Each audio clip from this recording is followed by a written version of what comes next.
ॐ नमो भगवते वासुदेवाय। ॐ नमो भगवते वासुदेवाय। ॐ नमो भगवते वासुदेवाय। Hare Krishna. Welcome to our Bhagavata Pravaha online course on the fifth canto of Srimad Bhagavatam. This is our second episode. In the first episode, we have seen the stories of Priyavrata Maharaj and his first son Agnidhra, and Agnidhra's first son Nabhi, and Nabhi's first son Rishabhadev. And Rishabhadev had 100 sons, and the first son of Rishabhadev was Bharat Maharaj. And we will see the story of Bharat Maharaj in today's episode. In the first episode, we covered these four personalities, and today we will discuss based on the 7th chapter of the 5th canto till the 15th chapter of the 5th canto. So these many chapters cover the story of Bharat Maharaj in his 3 lifetimes. Today we will discuss about 3 Bharats. One, the King Bharat; second, the dear Bharat; third, Jada Bharat. So these are all one personality only in his 3 lifetimes. We will discuss that today. So in the 7th chapter of the 5th canto of Bhagavatam, Sukadeva Goswami begins the story of Bharat Maharaj. Bharat Maharaj was the eldest son of King Rishabhadev, and remaining 99 sons are advised by Rishabhadev to follow the footsteps of Bharat Maharaj. Of course, 9 of these sons have become Mahabhagavatas, they have become Navayogindras, and all the other Kshatriyas, they are supposed to follow Bharat Maharaj. So Bharat Maharaj was also a very great devotee, Mahabhagavata. Although he did not take to the order of renunciation, he accepted the rule of kingdom. Still, while being in the kingdom also, he has renounced spirit. He was a great Rajarshi and a Mahabhagavata devotee. And Bharat Maharaj had 5 sons, and earlier this Bharatavarsha was called Ajanabhavarsha. But when Bharat Maharaj ruled this Bharatavarsha, it has become Bharatavarsha. The name of this Ajanabhavarsha became Bharatavarsha after the name of Bharat Maharaj. And Bharat Maharaj perfectly ruled his citizens. He is so affectionate to his citizens, just like a father is affectionate to his children. And he followed the footsteps of his father and grandfather. His father was the great Rishabhadev, and his grandfather was great King Nabhi. So following in the footsteps of his father and grandfather, Bharat Maharaj also took care of the citizens and took care of the administration of this whole kingdom in a very exemplary manner. And Bharat Maharaj also worshipped the Supreme Lord through various sacrifices. And what is the need for all these Vedic karmakandic sacrifices for a pure devotee like Bharat Maharaj? The consciousness with which Bharat Maharaj has been performing the sacrifices is devotional. Although apparently the activity might seem karmakandic, and there is a lot of worship of so many devatas in these sacrifices, still Bharat Maharaj's consciousness was pure and dedicated to Lord Vasudeva. So we study in the scriptures that all the devatas are various limbs of the Supreme Personality of Godhead Vasudeva.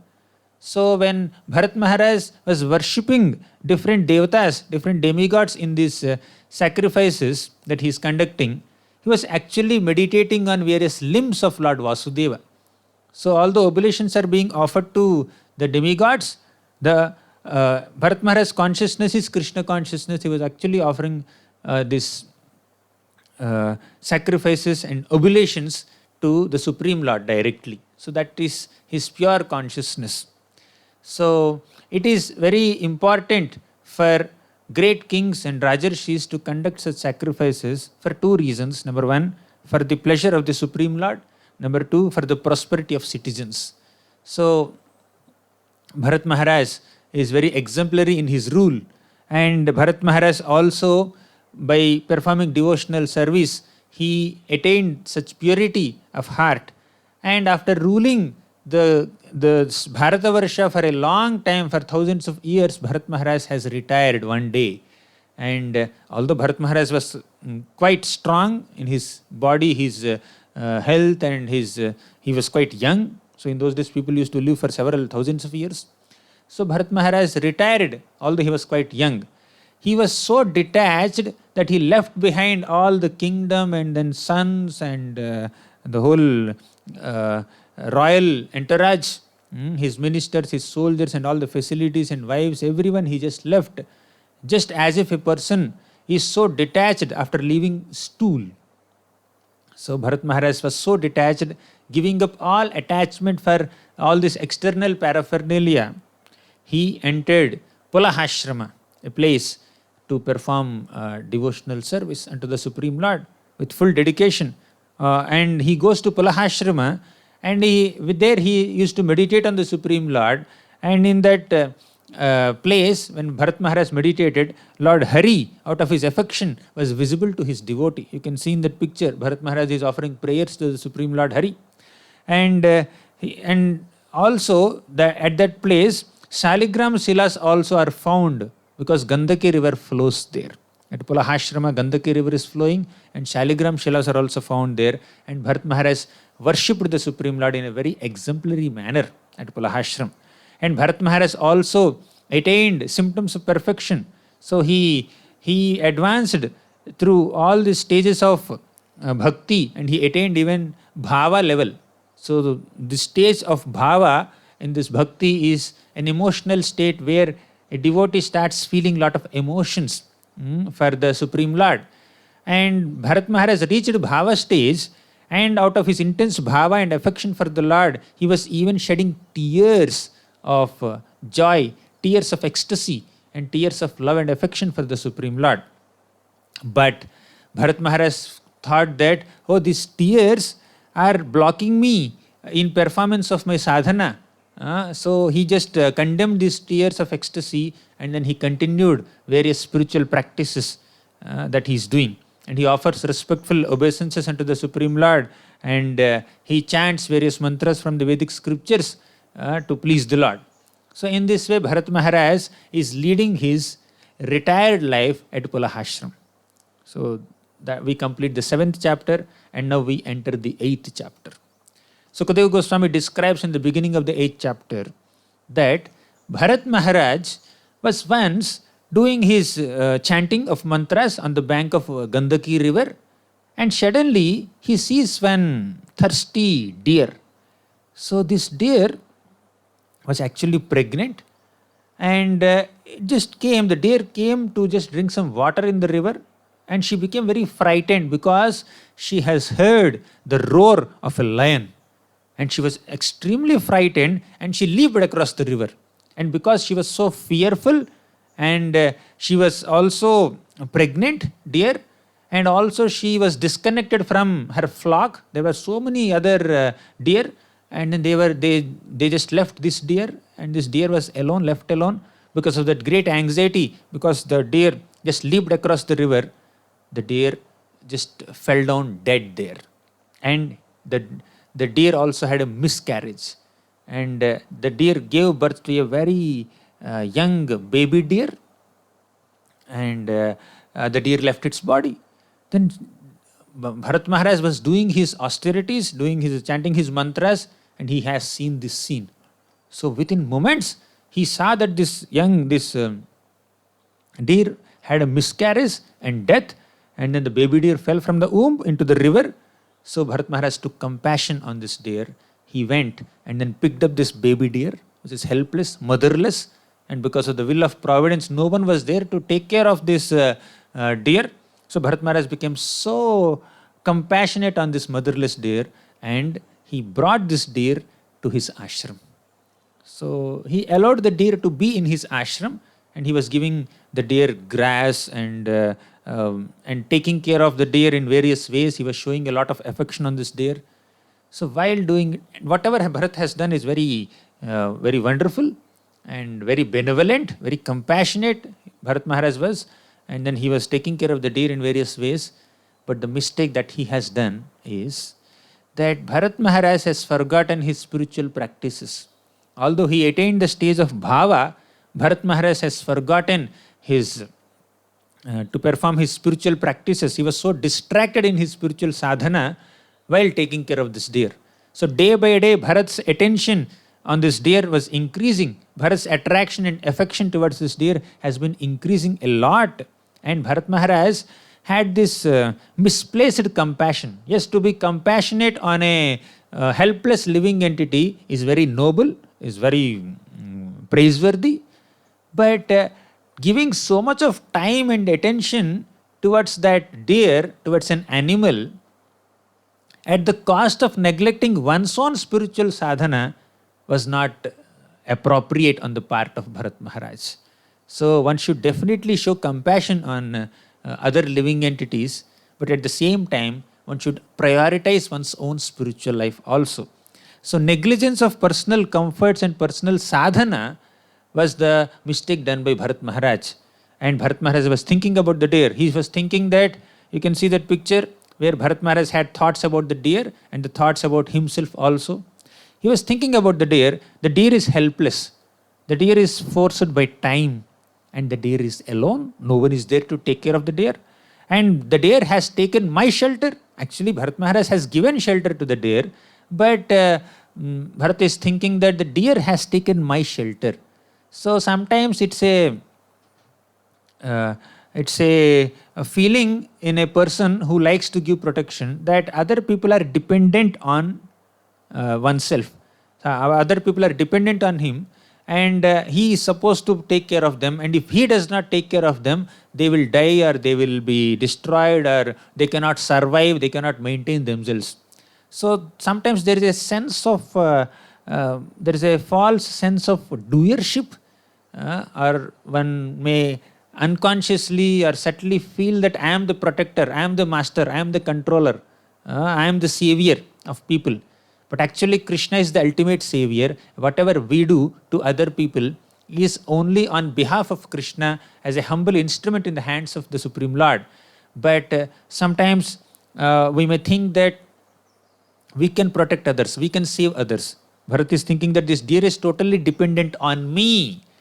So unconsciously one might take the position of God that I am the protector, I am the savior. So he says that he assumes that the deer has full faith in him. So full faith has to be on the Supreme Lord. So one may unnecessarily attribute a lot of self-importance and think oneself to be the savior or protector of others. There's nothing wrong in helping others when they are in some difficulties, but one should do that help on behalf of the Supreme Lord, not taking the position of the Supreme Lord. So Bharat was not actually consciously doing it, but somehow he was too distracted, and he always thought about the deer. So instead of thinking about his spiritual practices, instead of seeing himself as a servant of Lord, as a devotee of the Lord, as a sadhaka, he started seeing himself as the protector of the deer and savior of the deer. So his relationship with the deer has become more prominent, and his relationship or his approach towards the Supreme Lord is slowly getting sidelined.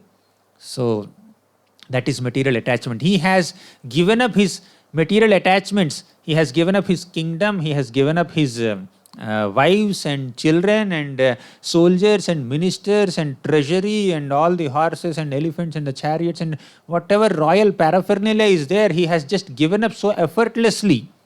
But such a detached person, such a renounced person has developed attachment to an animal.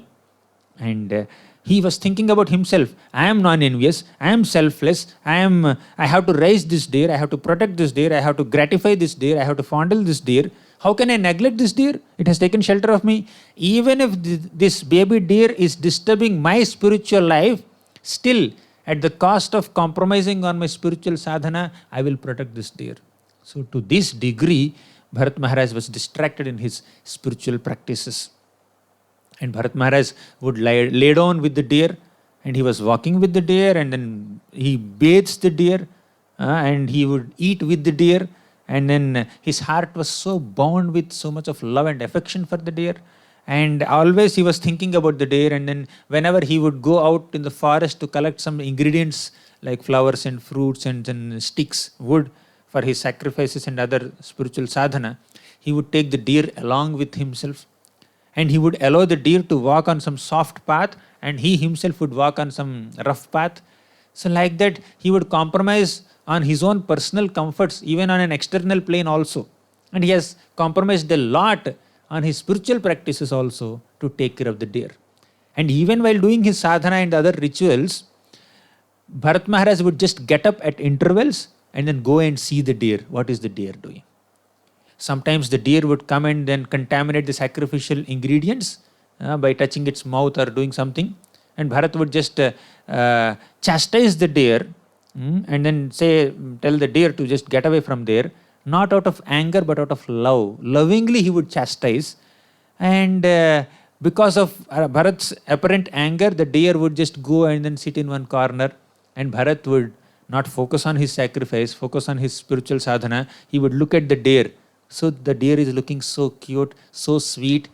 Deer went into some angry mood with me. I have to go and pacify and fondle the deer. I have to again bring the deer, make the deer favorable to me by pacifying.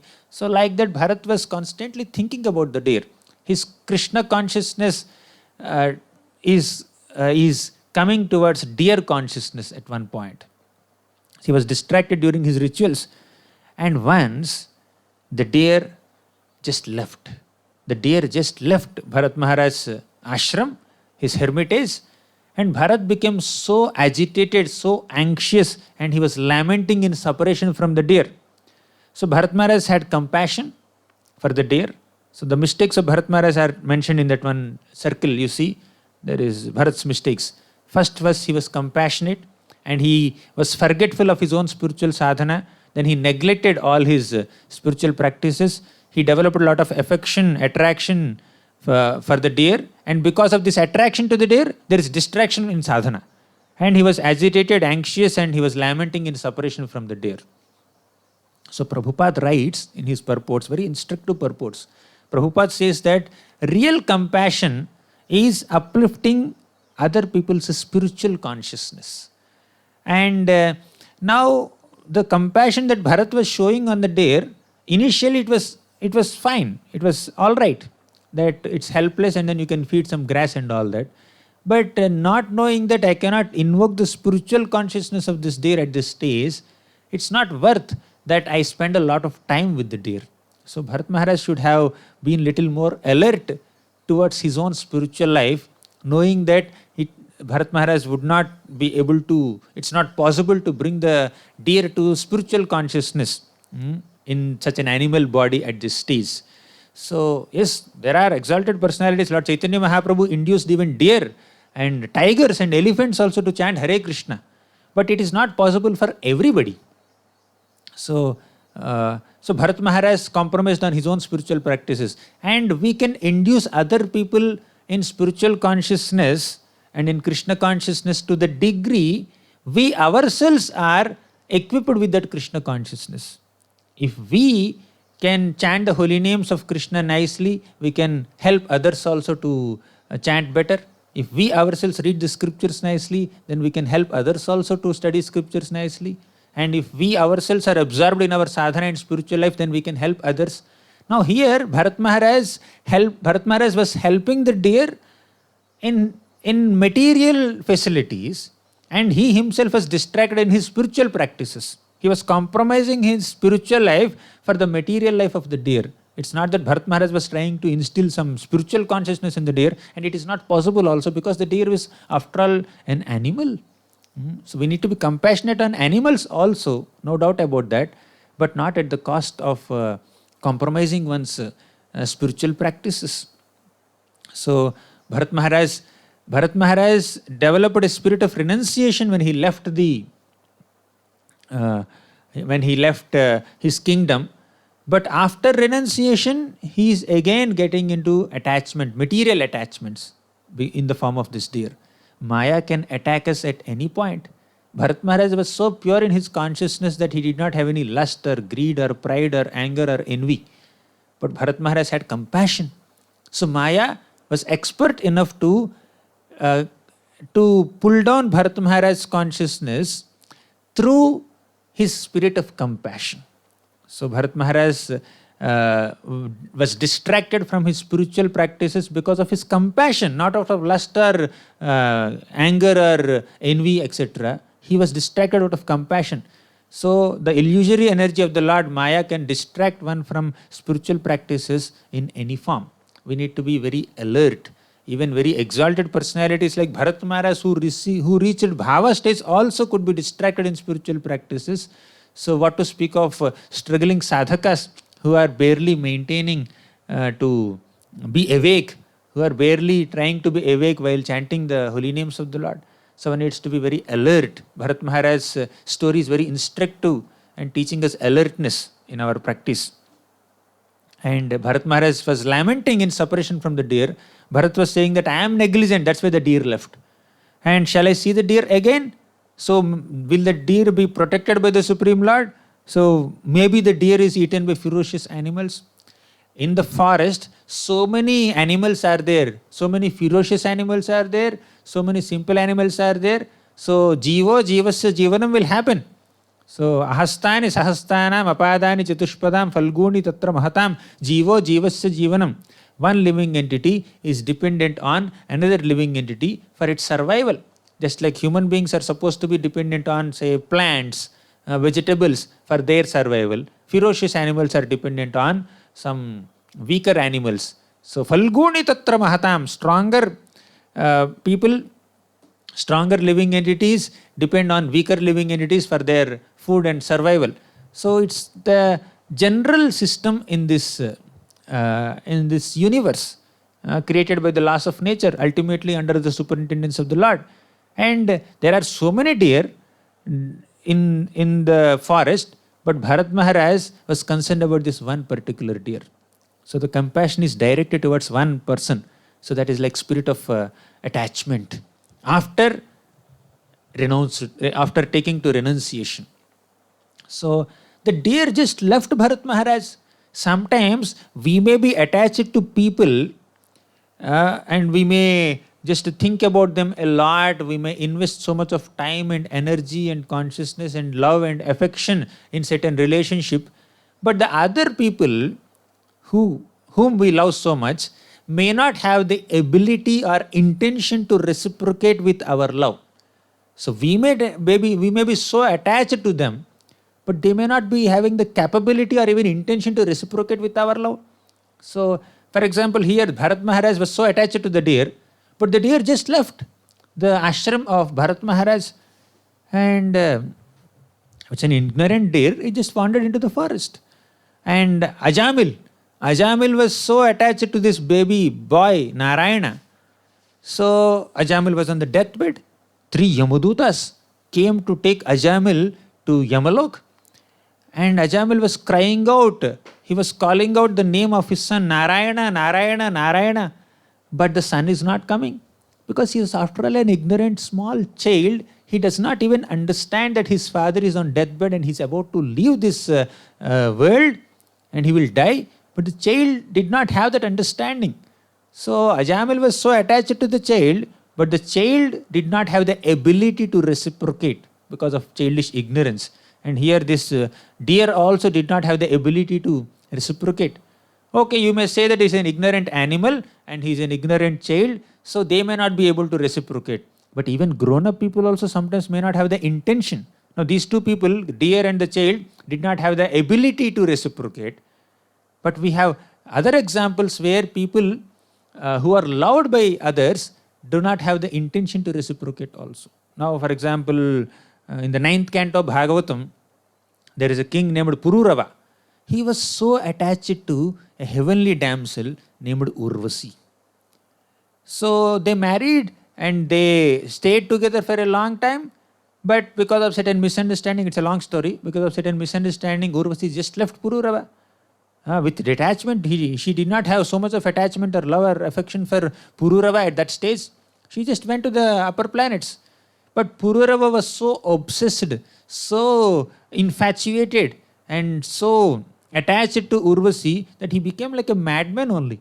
After a long time, he met Urvasi at Kurukshetra and asked her. He was emperor, he was a great king, but he was begging for the mercy of this woman. He was saying that, Urvasi, why did you leave me? What mistake did I do? Please come back to me. And then Urvasi said, why are you so obsessed with me? You are an emperor. You have to behave yourself. You have to focus on your other duties. Don't be so attached to me. And then she said how this kind of attachment to the opposite gender is not proper. But still Pururava could not give up attachment. So he had a lot of attachment to Urvasi. But Urvasi did not have similar amount of attachment towards Pururava. So in this world, we may invest our feelings and attachment and energy, time, love, affection, emotions on certain people, but they may not have the ability or intention to reciprocate with our deep love and affection oftentimes. So only Krishna, only the Supreme Personality of Godhead has the complete capacity and intention to reciprocate with our feelings of love and affection. Krishna says, Patram pushpam phalam toyam yome bhaktya prayachati tadaham bhaktyapaghritam ashnami prayatatmanaha. So if you offer me even a little flower or fruit, etc., I can reciprocate with your devotion. I will accept it. Then Krishna says, Yethamam prapadyante tamstataiva bhajameham. The way you approach me, the way I reciprocate. In this material world, the way you approach other people may not be able to reciprocate with that love. You approach them with so much love, they may not be able to reciprocate with that much love. They may even try to cheat also. Although we may be genuine in our approach towards other people may want to cheat us. So it's natural in this material world. And we also may not be able to reciprocate with other people so much. Other people may approach us with a lot of love, but we do not have the sufficient ability or intention or taste or interest to respond to them in a similar manner. So only Krishna has the ability to reciprocate with the emotions of every single living entity in every kind of relationship. He is Akhila Rasamrita Murti. So we cannot. So Bharat Maharaj was thinking that, oh, the deer has not yet returned. So there is no auspiciousness for me. The deer is like a prince, because Bharat is a king. He was thinking that the deer was like a prince. So the prince has left me. He was thinking that deer to be his son. And he says that this earth has become so auspicious by the footprints of this deer. So out of madness, he's attributing a lot of importance to this insignificant deer. And he says that deer is like a submissive son. And I can see the marks on the moon, they are resembling the deer. Maybe moon has given shelter to the deer. Moon actually gives cooling, but moon is increasing my fever. So in this way, like a mad person, Bharat Maharaj was lamenting about the deer. So eventually Bharat Maharaj died. And Bharat Maharaj left his body while thinking about the deer. So because he was thinking about the deer while leaving his body, Bharat Maharaj attained the body of a deer in his next life. He became a deer. He was a great emperor, great king, but later he became an animal in his next life. Yam yam vapi smaran bhavam tejatyante kalevaram. So at the time of leaving body, whatever state of consciousness we are in, we will attain the similar state of consciousness. So Bharat Maharaj thought of a deer and he attained deer. The other day in the 4th canto, we were discussing about Puranjan. Puranjan, while leaving his body, he was thinking about a woman, his wife. And later, in his next life, he became a woman. So Bharat Maharaj was thinking about a deer, he would become a deer. So now, there could be one important question here. Bharat Maharaj was a pure devotee. Even while ruling his kingdom also, he was in great Krishna consciousness. Even while doing sacrifices also, he was thinking about the Supreme Lord Krishna. And he retired with a lot of detachment and he worshipped the Supreme Lord with so much of love and affection. And Bharat Maharaj has also attained the stage of bhava, developing pure loving emotions towards the Lord. So why did he become distracted and deviated at such an exalted stage? An important example is given, important lesson is given here, that Bharat Maharaj was practicing his spiritual life alone in the forest. He was not in the association of devotees. If he was in the midst of some devotees would have reminded him, oh my dear Bharat, you are giving so much of time and energy towards this deer. you are not doing his spiritual sadhana properly, so it's not good for you. So let the deer, leave the deer alone, it will survive, no problem. You can feed some deer and then you can feed some grass and the deer can survive. You don't have to think all the way 24/7, you don't have to think about the deer, just focus on your sadhana. Some devotees would have advised him like that. So Bharat Maharaj did not have an opportunity to take such good advice and instruction and guidance of other devotees. So Vaishnava Sangha is very important for our survival in devotional service. So without the association of devotees, we may not be able to practice bhakti properly, although we have pure intentions to practice. So Vaishnava Sangha, Sadhu Sangha is one important element in devotional service. Some people are there, they are extremely determined in their practice of bhakti. They may do even while sitting alone also. Haridas Thakur was sitting alone, chanting the holy names. This Maya Devi came, a prostitute came, he was not distracted. But still Haridas Thakur also was associating with devotees like Lord Chaitanya Mahaprabhu directly and Rupa Goswami, Sanatana Goswami. Like that, even such exalted people whose senses are completely controlled, who are pure in their consciousness, are also demonstrating the importance of associating with other devotees. So Bharat Maharaj did not have that association. He was alone doing his spiritual life. And now, okay, Bharat Maharaj was distracted somehow by the deer, but he attained Bhava stage. How can Krishna just apply the simple formula that Yam Yam Vapi Swaran Bhavan and then make him a deer, make him an animal in the next life? Isn't it a severe punishment? So an ordinary person may think about something in life and then he may, say he thinks about a woman or a man or an animal and then attain that kind of body in the next life. An ordinary person may face this kind of situation. It's understandable, but how can a pure devotee do this? So can't Krishna give some concession to Bharat Maharaj? So apparently it may seem that Bharat Maharaj fell down to an animal body. From an emperor body, he attained an animal body. Sometimes it could seem that it's because of past misdeeds, because of his prarabdha karma, or because of his mistakes or sinful activities. But it is not so. Prarabdha karma is also of two types. One auspicious, second is inauspicious.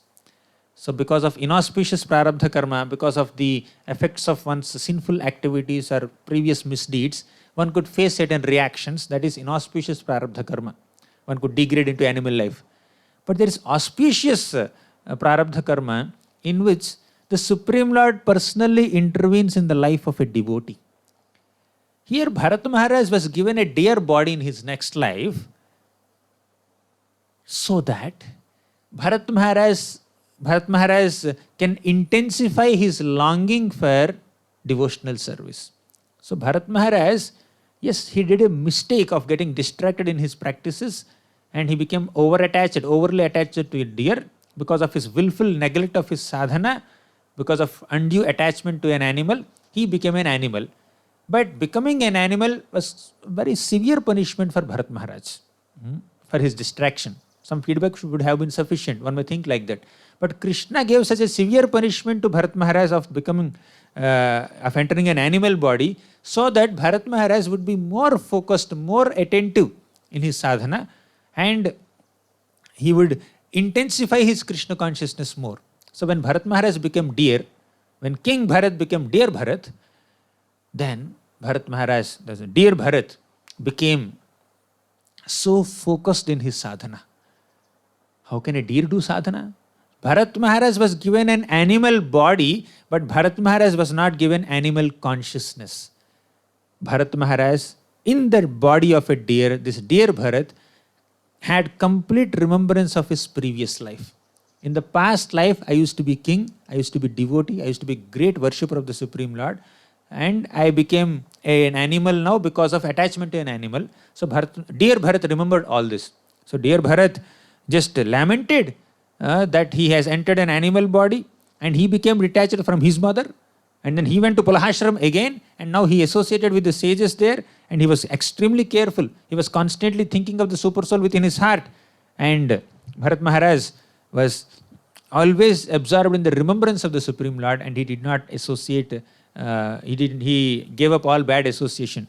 Although he was in an animal body, he was not having animal consciousness. He was not behaving like any other deer. So, Krishna has protected the spiritual consciousness of Bharat. Although externally a material body is given, on a spiritual plane, his spiritual advancement is going on. On a material plane, he gave up a human body and attained an animal body. So on a material plane, there could be degradation. On a spiritual plane, there is only elevation and advancement. Dear Bharat is more spiritually advanced than King Bharat. So Prabhupada writes that there is a special concession for a devotee. You can see that statement there in the picture. Even if he attains a non-human body, by the grace of Lord, he advances further in bhakti, whether by remembering his past life or some other natural causes. So Krishna will never give up his affection for a devotee. You can see that we are entering chapter 9 now.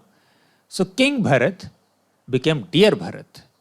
Dear Bharat, in the next life he would become Jada Bharat. So you may see when King Bharat became Dear Bharat, it may seem like degradation from an external sense, from a human body to animal body. But from deer body, he directly became a Brahmana, Jada Bharat. So that's a great elevation. So on a spiritual plane, Bharat Maharaj was advancing in devotional service. But externally, there could be 3 lifetimes. So 9th chapter.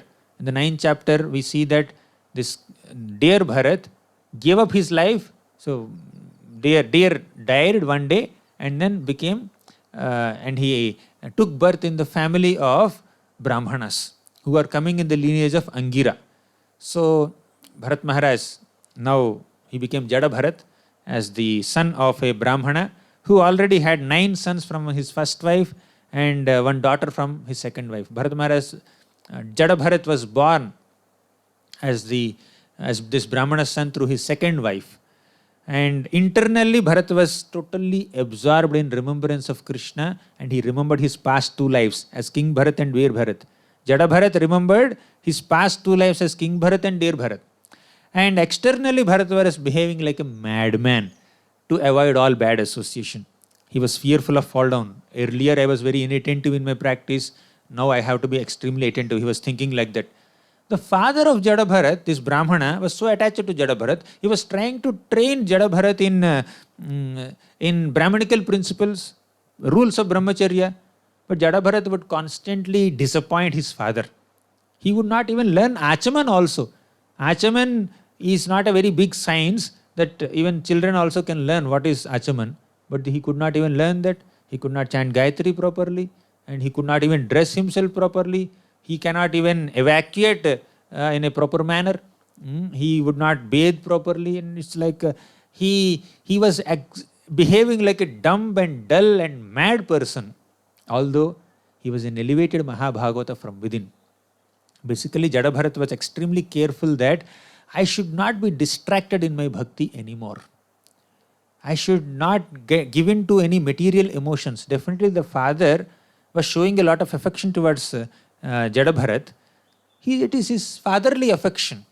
But there is a material flavor in that. So Jada Bharat was extremely careful that I should not just respond to these material emotions. So eventually father of Jada Bharat died because of his old age. And he also had a lot of material attachments. And the stepbrothers of Jada Bharat stopped Jada Bharat's education because they gave up on him. He will never learn anything.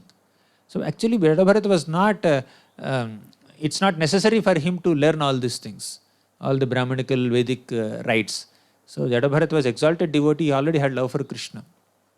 So stepbrother stopped education, and Jada Bharat was being engaged in so many activities. Anybody would just engage him in some activity, he would just do field work, and they feed him some rice, and that rice is like stuck to the bottom of the pot. That the rice that is stuck to the bottom of the pot and become blackened. So that thing nobody would eat. So that rice they would feed Jada Bharat. Somehow Jada Bharat would just eat it as if it is nectar, whatever comes of its own accord. So, and there is no oil, there is no proper bathing. Jada Bharat would look like a mad person. So one day, Jada Bharat saw, some dacoits saw Jada Bharat guarding a field, So these dacoits actually planned to kill an innocent person who was as good as an animal, man animal, they call Purusha Pasu. So these dacoits planned to kill a person, to sacrifice a person in front of the deity of goddess Kali. So they were thinking that by sacrificing this human being, ignorant human being, we would get lot of powers so that we can steal better, we can perform our stealing activities better. So, and they caught one person, and this person just left. He just ran away. So they were searching for another person. And whatever these dacoits were doing was swavidhana, means concocted ritual. It's not aligning with the scriptures. They have concocted their own method of worship of Kali, and then they were catching somebody. So when the person whom they caught just left, they started searching for another person, and they found Jadabharat. They arrested Jadabharat. They forcefully brought him to Jadabharat in front of Kali deity. And the head priest, the chief priest in the dacoits group, he was about to cut Jadabharat's head. Then Jadabharat was not at all protesting. If this is what Krishna wants me to go through, I will go through. So Jadabharat was completely detached. He was not doing anything to protect himself.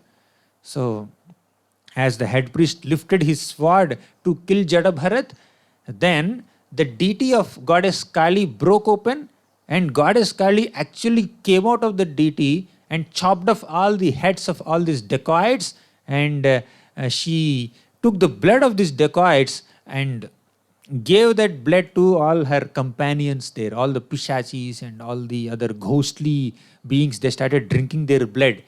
So now goddess Kali actually could not tolerate this great offense done by these dacoits to a pure Vaishnava like Jadabharat. Jadabharat was a pure Vaishnava absorbed in the thoughts of the Supreme Lord, Krishna, Vishnu. So goddess Kali was also a devotee of the Supreme Lord, Vishnu. How can she tolerate offense to any Vaishnava? So she is a Vaishnavi. So she just beheaded all these dacoits and protected Jadabharat. And Jadabharat, as if nothing has happened, he just left. So this is how even the Devatas also are very favorable to Vaishnavas, to devotees of Vishnu or Krishna, and they also protect. And oftentimes the worshippers of these demigods may have very materialistic desires, and to fulfill those materialistic desires, they worship the Devatas like these dacoits. But the Devatas are not very pleased with those people who approach them with material desires. So they are very pleased with people who worship the Supreme Lord, because they themselves are servants of the Lord. So Kali could not tolerate any offense to Jadabharat. So then Jadabharat continued to walk. We completed 9th chapter, we entered 10th chapter now. So Jadabharat was continuing to do his own things. And once there was a king named Rahugana. He was going on a palanquin. He was the king of Savira province, and he was going on a palanquin, and he forcefully engaged some people to carry his palanquin, and one person was less. They wanted one more person to carry the palanquin. So they found Jadabharat. They forcefully brought Jadabharat and engaged him in carrying the palanquin of this king Rahugana. And Rahugana was sitting there, and this Jadabharat was carrying the palanquin, but Jadabharat saw there are so many ants on the path.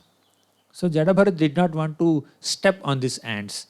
A pure Vaishnava does not want to cause harm to even ants also. Mrugari was a hunter, and later Narada Muni transformed Mrugari into a pure Vaishnava. So after getting transformed into a devotee, Mrugari did not want to even kill ants. Earlier he was accustomed to half kill animals and then take pleasure in the pain of these animals, but later Mrugari he became so refined in his character, he was so compassionate even on ants. Now Jadabharata was already pure Vaishnava, so he did not want to harm the ants, so he was walking very erratically. He was not walking properly because he did not want to step on the ants. Other palanquin carriers that they are walking properly, but this person, Jadabharat, was not walking properly, and because of that there is an imbalance in the carrying of palanquin, and king became disturbed. He chastised. Why are you carrying the palanquin like this? Other three people said that, no, we are carrying properly. This new person who has come is not carrying properly. So then King Rahugana chastised Jadabharat. He started shouting at Jadabharat. He used very sarcastic words. He said, oh, you must be tired carrying the palanquin for a long time. Actually, Jadabharat just joined. Other three people were carrying for a long time. So he was sarcastically passing remarks on Jadabharat. So he even said, are you dead? I am your master. Don't you understand that? I will punish you if you don't carry properly. Then Jadabharat, initially when king chastised, Jadabharat silently walked, but again it became erratic. And again the king chastised. So Jadabharat started responding to the king. He just turned towards the king and said, you are saying that I am dead? I am not this body only. There is no death for the soul. So everyone's body changes. Then with this answer, king became very surprised. And king earlier also said that I am your master. Then Jadabharat said, these positions of being master or servant are very temporary. So these designations are very temporary. Today you are master, tomorrow someone else will be master. You will become servant. Then finally, when King Rahugana said, I will punish you, then Jadabharat responded to that saying that punishing me is useless. So I am a self-realized person acting like a madman. Punishing a madman is useless. Punishing a self-realized person is also useless. So your punishment is useless. So when Jadabharat spoke like this, Rahugana could understand that Jadabharat was not an ordinary person. Jadabharat did not open his mouth in front of dacoits because their consciousness is so degraded that they cannot understand anything. So Jadabharat purified them by just giving him their darshan. And Jadabharat did not open his mouth in front of all his stepbrothers and other people who were engaging him in so many other activities. Because Jadabharat thought that they also are not in a position to listen to anything. They are in passion and the dacoits are in ignorance. But King Rahugana is in goodness. Although he is forcefully engaging people in carrying palanquin, after all he is a king and he is advanced in his knowledge. He has more common sense and intelligence. So Jadabharat thought it wise to enlighten this king. So he has good qualities because he is a king and he is ready for enlightenment, but he has this small shortcoming of forcefully engaging people in his service. Because he's a king, he must be having some kind of pride. So let us have a dialogue with him. Jadabharat just started opening up. Then Rahugana immediately realized, I am not engaging some Shudra or some low person to carry my palanquin. He seems to be a great Mahabhagavata. Rahugana immediately jumped off from this palanquin and fell at the feet of Jadabharat and said, I am sorry. Who are you? You seem to be a very exalted person. Are you Kapila? Are you this? Are you that? Like he said, he said that I am not afraid of great weapons of great personalities and warriors, but I am afraid of offending a Vaishnava. He says, Naham vishanke suraraja vajran natryaksha sulan nayamasya dandat Nagyarka soma nilavittapastrat shankhe brusham brahmakulavamanat Naham vishanke suraraja vajran. Oh, great personality, I am not afraid. Rahugana is saying, I am not afraid of Indra's thunderbolt, Suraraja Vajran, not Triyaksha Sulan. I am not afraid of the Trishula of Shiva. Na Yamasya Dandat. I am not even afraid of Yamaraja's Danda also. Na Agni Arka Soma Anila Vittapashrat. I am not afraid of the weapons of sun god or moon god or Varuna or Indra, Chandra, Varuna, Vayu. So many people are there. I am not afraid of any of these things. In fact, I am very happy because I am a Kshatriya. I am very excited and enthusiastic to fight with those weapons. But Shankhe Bhrisham Brahmakulavamanat. I am extremely afraid of offending Brahmanas, offending Vaishnavas. And you seem to be a great Brahmana and Vaishnava. So please forgive me my offense and please reveal your identity. You seem to be like a madman, but you are not. I can understand from your words, the way you spoke. Are you a representative of Kapila? Then, after begging apology like this, falling at the feet of Jadabharat, King Rahugana also asked some questions based on what Jadabharat spoke. Jadabharat said, I am not this body. So your punishment is invalid. Then king said, yes, we are not these bodies, we are souls. But still, when the soul is embodied within this material body, there is fatigue for the body. Just like you put little rice for boiling in a pot, and the pot is put on fire. So pot gets the heat. Rice will indirectly get the heat also. Inside the pot there is rice and the rice will get cooked. So you can't say that, oh, inside the rice is not getting affected, only pot is getting affected. Similarly, you can't say that the body is getting affected, I am not getting affected. So this kind of example actually does not suit this whole context, because Jada Bharat is a realized soul. He is not a conditioned soul. Anyways, this Rahugana is giving so many arguments against Jadabharat's words. Jadabharat also said, you are saying that you are master and I am your servant. These master-servant relationships are temporary. Then Jadabharat says, yes, master-servant relationships are temporary, but although they are temporary, a master is supposed to punish his servants if they are not obedient. Okay, that is my duty as a master, and receiving punishment must be the duty of a servant. Then actually the answer to this is given by Jadabharat later. He says that although master can engage a servant in service, but master should not forcefully engage people in service, and he should not dominate them unnecessarily and unduly. Just as you have forcefully engaged me in your palanquin carrying, and you have forcefully engaged other people also. Other people are also brought forcefully like this. A king is supposed to instruct or engage people with love and with proper authority and taking care of them, not forcefully doing it. So that's a mistake on the part of Rahugana, which Jadabharat has pointed out. And like that, Rahugana gave so many arguments very humbly this time towards Jadabharat's words. So that completes the 10th chapter. We enter the 11th chapter. So Jadabharat started instructing Rahugana in so many principles. He says that you are claiming to be a very wise person. You are speaking as if you are a very wise person, but you are akovida. Akovida means a person who is not very wise. And he also says that although Vedas are excellent source for knowledge, they don't directly speak about the absolute truth or the path of bhakti yoga. They only speak indirectly. Krishna also says in Bhagavad Gita, Traigunya Vishaya Vedaha Nistraigunyo Bhavarjuna. The majority of the Vedic Vedas speak about karmakandic rituals and all that. So Traigunya Vishaya Veda, they are all under the three modes, but Bhakti Yoga is beyond the three modes.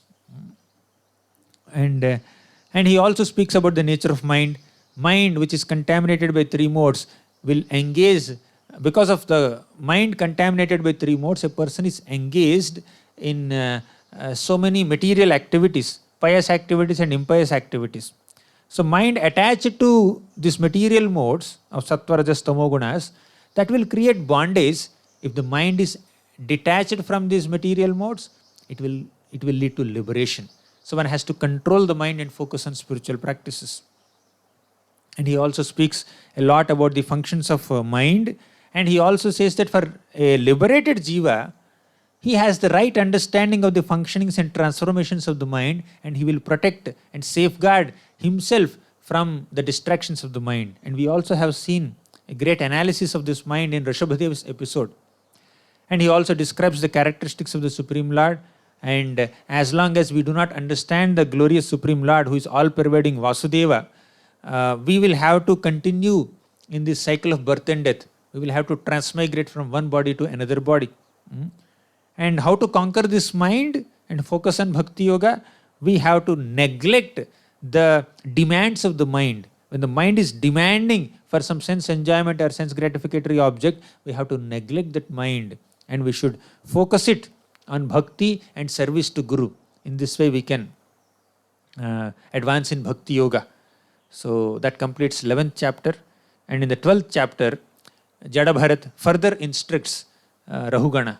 So after hearing all the teachings on mind and Vedas and bhakti in the 11th chapter, Rahugana becomes very grateful to Jada Bharat, and Rahugana says, "Oh, I offer my respects unto you, oh Jada Bharat.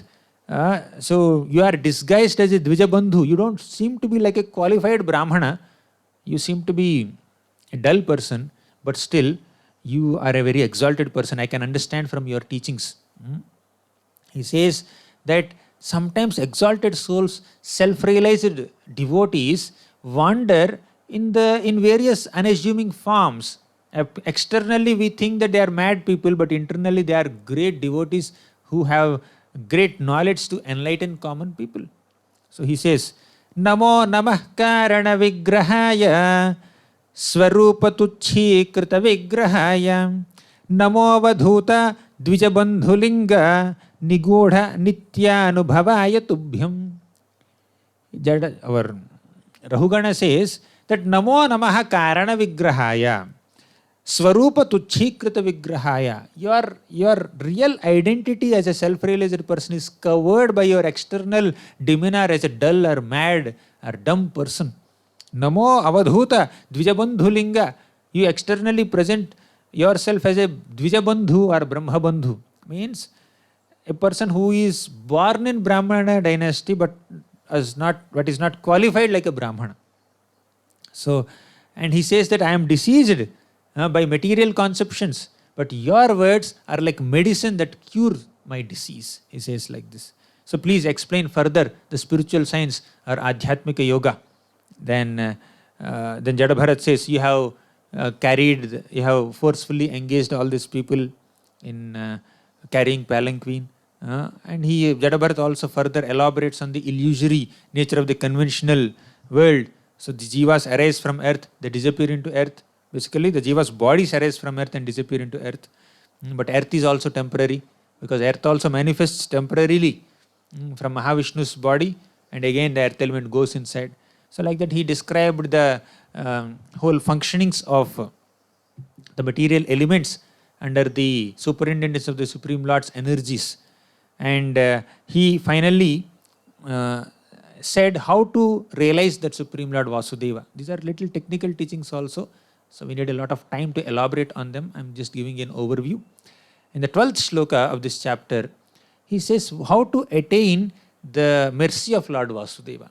He says, Raghu ganai tat tapasa nayati na chejjaya nirvapanat grahadva na chandasa naiva jalagni suryair vina mahatpada rajobhishekam. Vina mahatpada rajobhishekam.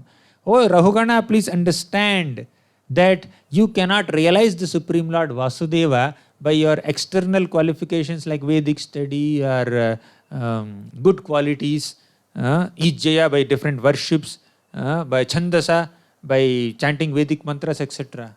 You can obtain the mercy of the Lord only by Mahatpada Rajobhishekam, by bathing yourself in the dust of the lotus feet of great Vaishnavas. Earlier King Bharat attained an animal body, deer body, because he did not have the association of devotees. Now when the deer Bharat became Jada Bharat, he is giving teachings on the importance of association of devotees. Without the mercy of the dust of the lotus feet of Vaishnavas, one cannot attain Lord Vasudeva. He says that how does devotee association help? Yatrottama shloka gunanuvadaha prastuyate gramya katha vighataha nishevyamano nudinam mumukshor matim satim yachhati vasudevi. In the association of devotees, there is constant discussion of the katha of the Supreme Lord, Krishna. So one can purify and transform one's consciousness by exposing oneself to the pure sound vibrations of Krishna's glorification entering one's ear holes in the association of devotees. So that is the way bhakti, devotees association will help us. Then also he says, Tasmanaro sanga susanga jata gnanasinaneva vivrikkra moha harim tadiha kathana shrutabhyam labdha smritiryātyati paramadhvanah. He says about the power of the association of pure devotees and the power of Krishna Katha. Tasman naro asanga susanga jataha. So asanga means detachment. This asanga is born out of susanga. Susanga jataha. Susanga means association of devotees. So in the association of devotees, detachment for material existence will be born. And gnanasina. So one will be equipped with the sword of knowledge with which one can cut the knots of this material attachment and be attached to Guru and Krishna. So labdha smritir, one will attain the real remembrance of one's real constitutional position as the servant of God. So that completes the 12th chapter and we enter the 13th chapter. 13th and 14th chapters are very much connected. Basically in the 13th chapter of this canto, Jada Bharat describes an allegorical story to Rahugana. And in the 14th chapter, Sukadeva Goswami explains that allegorical story in to Parikshit Maharaj. So basically Sukadeva Goswami is narrating all the incidents of Bhagavatam to Parikshit Maharaj. So Sukadeva Goswami is only narrating the conversation of Jada Bharat and Rahugana to Parikshit Maharaj. So Jada Bharat will speak the allegorical story and Sukadeva Goswami will give an explanation. So we see these two chapters together and I have put all the elements of this allegorical story in the form of pictures you can see there. So Jada Bharat describes, once there is a merchant who entered into a forest. So he has so many articles to sell, but entering the forest this merchant suffers. So this merchant entering the forest represents the conditioned soul entering this material world and with 6 senses, and he is transmigrating from one material body to another material body and suffering. Next slide. In the forest, the merchant meets so many plunderers, some different who is that? Thieves will be there, and even sometimes family members also look like plunderers. So just as a merchant meets plunderers in the forest, the conditioned soul is suffered by uncontrolled senses. And sometimes the family members, in the next slide you can see, sometimes the family members act like enemies or people who just trouble the person a lot. So just like a merchant meets jackals in the forest, the conditioned soul in the human body has so many unfavorable relatives who might maintain relationship with this person only for their money and other things. And sometimes the merchant may see an imaginary palace called Gandharvapura in the sky. He thinks that, oh, this Gandharvapura is great for me. So that is compared to the mind's false vision. The conditioned soul may have a lot of false vision and so many ideas and so many dreams to fulfill on a material plane. Next slide. Sometimes this merchant who enters the forest would meet with mosquitoes. Mosquitoes may bite him. So these mosquitoes are compared to low-class men who trouble us in various ways. And in the forest, the merchant may meet some ghosts. So ghosts are compared to material desires. So ghosts are represented by the material desires. So a lot of material desires which make us work in so many ways are actually ghosts that are haunting us. If we give up those material desires, there is no need for entanglement in this world. So having material desires means being haunted like a ghost. And in the forest, sometimes our eyes are blinded with dust. So that is compared with desire for so many possessions and especially illicit sex. So the eyes covered by dust is compared to desires for illicit relationships with others.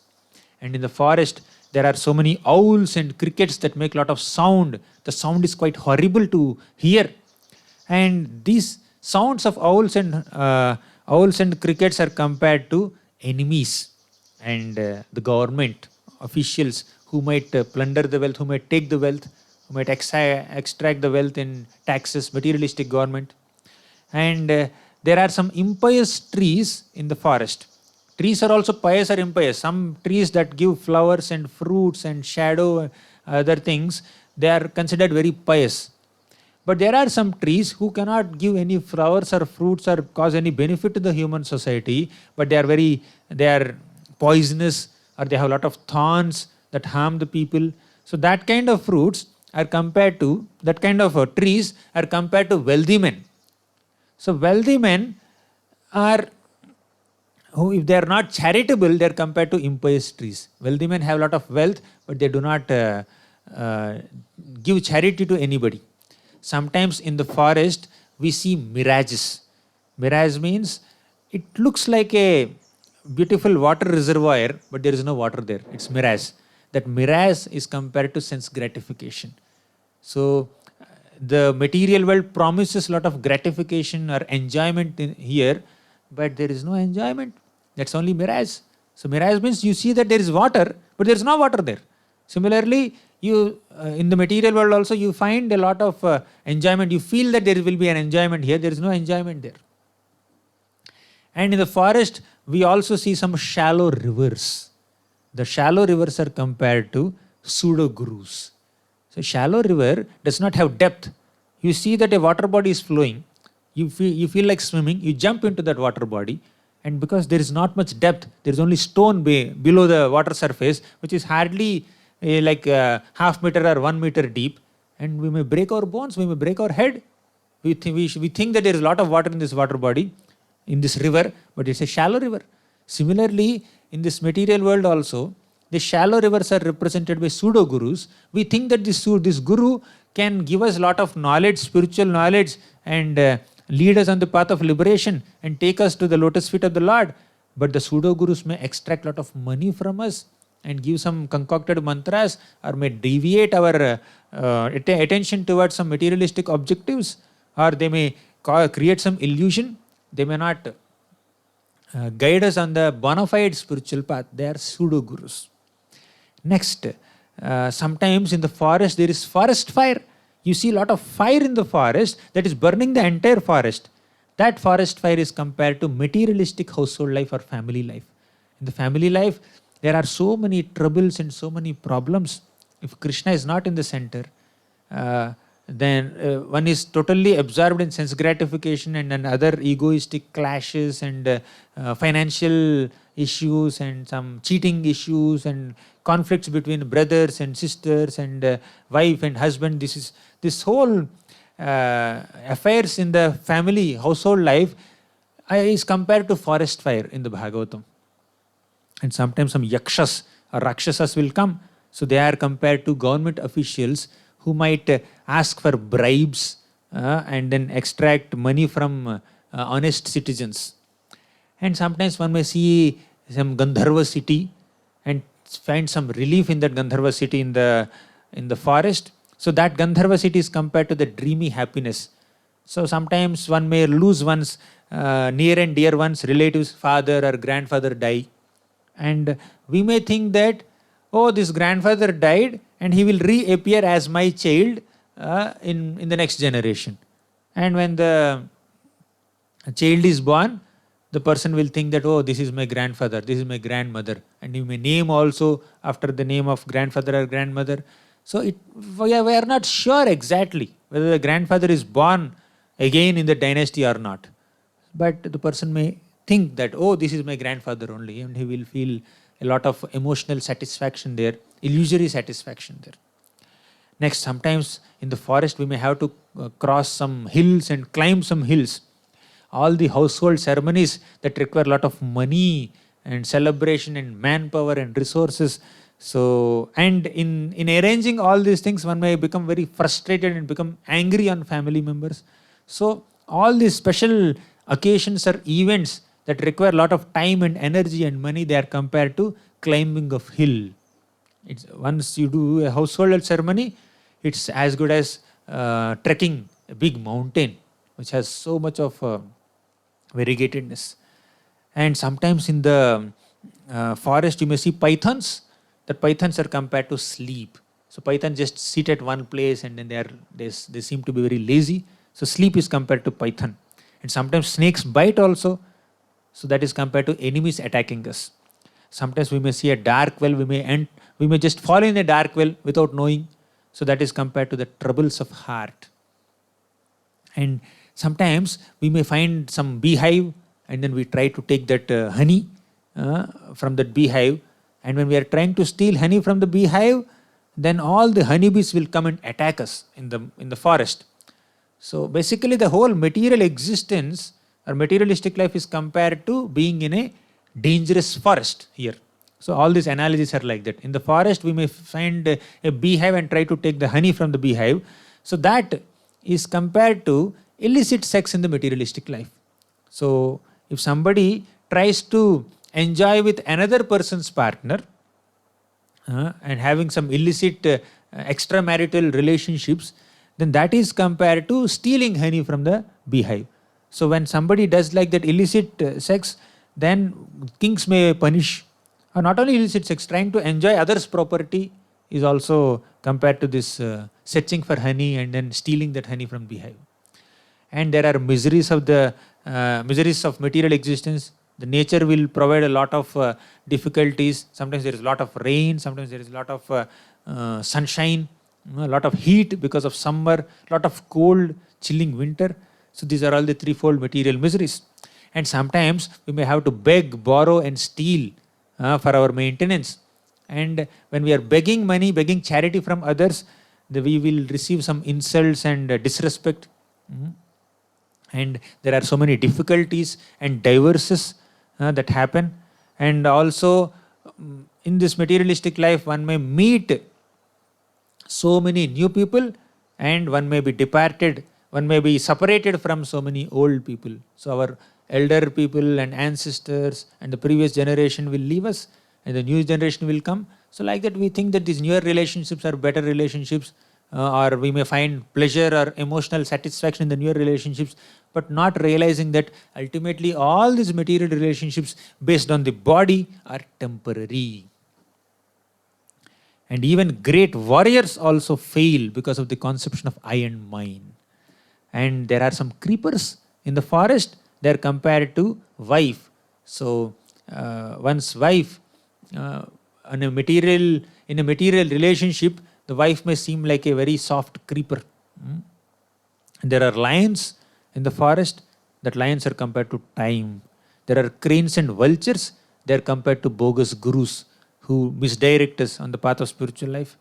And sometimes we may give up those cranes and vultures and we may come to swans. Swans represent great devotees or paramahamsas.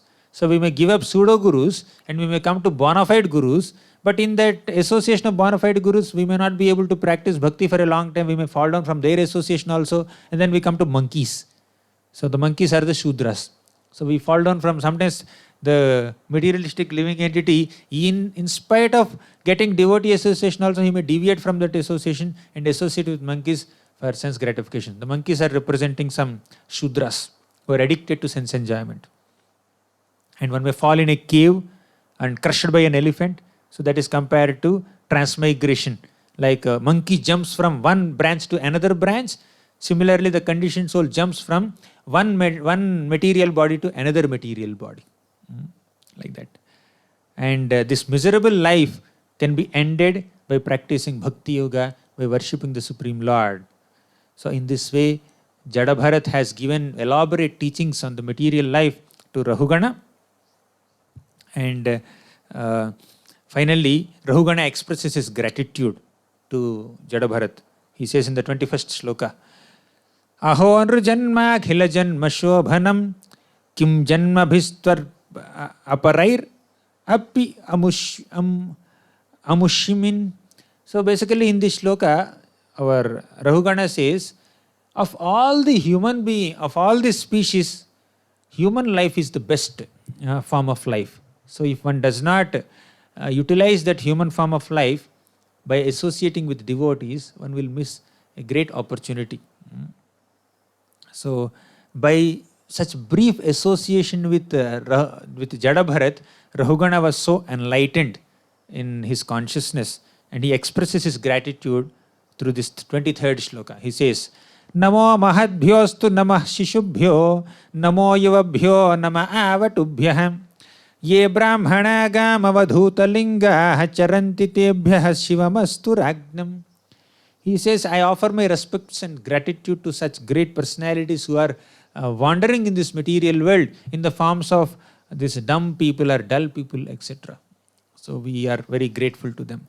So Jada Bharat and Rahugana then departed. So they went into their separate ways. By following the teachings of Rahugana, by following the teachings of Jada Bharat, Rahugana perfected his life, and eventually Jada Bharat also gave up his body and he attained perfection. So in this way, Sukadeva Goswami has concluded the story of Bharat Maharaj. So King Bharat, because of his attachment to deer, he became Deer Bharat, and Deer Bharat, because of his great spiritual consciousness, became Jada Bharat, and Jada Bharat, because of complete focus in spiritual life, he attained perfection by the end of his life. So in this way, we discussed about the story of three Bharats. All three are one, but one person in 3 lifetimes. So that completes the lineage of, that completes Bharat Maharaj story. And in the 15th chapter of this canto, Sukadeva Goswami gives the descendants of Bharat Maharaj. After Bharat Maharaj retired, his children have taken over the kingdom, and who are the prominent personalities in this whole dynasty of Priyavrat Maharaj, he describes just by giving names, not much elaboration on their individual stories. So we completed the dynasty of Priyavrat Maharaj in this episode. So in first 15 chapters of 5th canto, we have seen the dynasty, great dynasty of Priyavrat Maharaj. And in the next episode, we will see the topic of Sthanam, or the geography of the universe, or the positioning of various living entities in different planets. Thank you all very much. Grantharaj Srimad Bhagavatam ki jai, Srila Prabhupada ki jai.